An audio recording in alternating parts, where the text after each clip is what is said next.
Silipin natin ang sitwasyon sa Baguio City kung saan may kabi-kabilang landslides. May mga bumagsak ding puno at may ulat on the spot si EJ Gomez. EJ?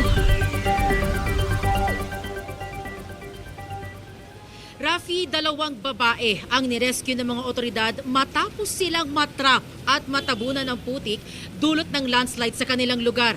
4 na bahay ang apektado, isa rito ay tuluyang natabunan ng lupa at putik. Ang mga apektadong pamilya naman inilikas sa ligtas na lugar.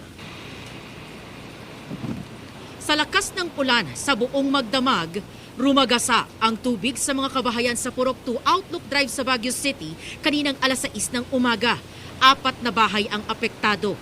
Isa sa mga ito ay tuluyang natabunan at na-wash out ng landslide. 2 babae ang pinagtulungang ilabas sa kanilang mga bahay matapos matabunan ng lupa at tubig dulot ng landslide.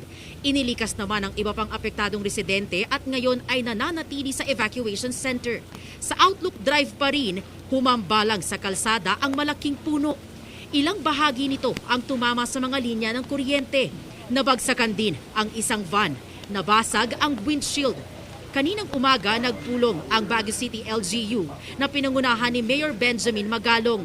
Sa tala ng lokal na pamahalaan, 30 ang bilang ng insidente ng pagbagsak ng mga puno. 34 ang landslide, erosion at rockfall. Narito ang pahayag ng isa sa mga residente at ni Mayor Benjamin Magalong. Relatively affected tayo rito. And we are now under signal number 3.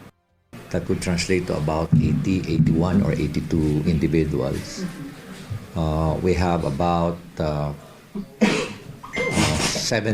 houses na damaged. Actually, out of the 17, 2 doon ang totally damaged.